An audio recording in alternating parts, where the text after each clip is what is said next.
Dialogue কিছু না পড়তে হবে, আমরা এটাকে একটা পদত্যাগ করতে হবে।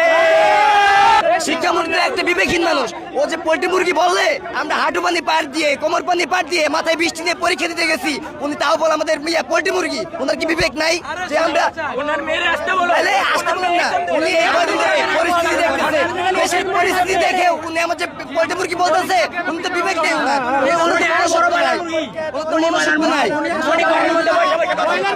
উনি ব্রয়লার মুরগি, উনি এই রুমের মধ্যে বসে ব্রয়লার মুরগির মতো ডায়লগ একটাই। আচ্ছা ডায়লগ, আমাদের ডায়লগ কিছু না পড়তে হবে, আমরা এটাকে একটা পদত্যাগ করতে হবে।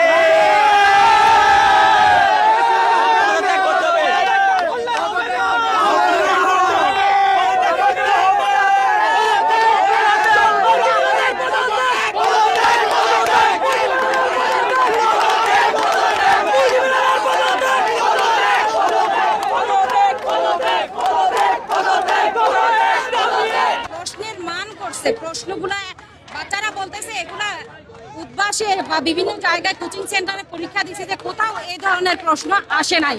আর বইয়ের থেকে প্রশ্নগুলা বেশিরভাগই বইয়ের বাহিরে করা। যারা প্রশ্নগুলো অনেকে বলতেছে জীবনেও এই ধরনের প্রশ্ন দেখি নাই, কোথা থেকে এই প্রশ্ন করছে। এখন বিগত সরকারকে কেন্দ্র করে যদি উনি দেখাইতে চায় যে ভালো স্টুডেন্ট না, পরের বছর থেকে উনি আবার ভালোভাবে করবে, উনি নিজে নাম কামাই করবে যে আমাদের আমলে পড়ালেখার মান উন্নয়ন হয়েছে, এরকম বুঝাইতে চাইতেছে।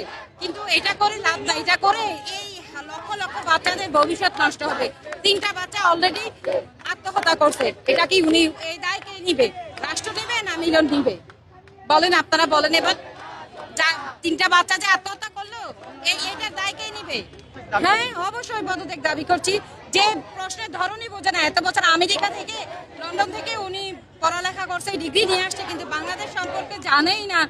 উনি কিভাবে এভাবে নিবে প্রশ্ন, এইভাবে প্রশ্ন করতে পারে?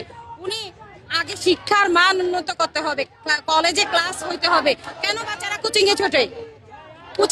কেন কলেজে ভালো করে ক্লাস নেয় না? উনি আগে কলেজে ভালো করে ক্লাস নেওয়ার পদ্ধতি সঠিক করুন, যেন একটা বাচ্চাকেও প্রাইভেট পড়তে না হয়, ক্লাসে যা পড়ানো হয় তাই যেন তারা আবার বাসায় এসে মুখস্থ করতে পারে। এই যে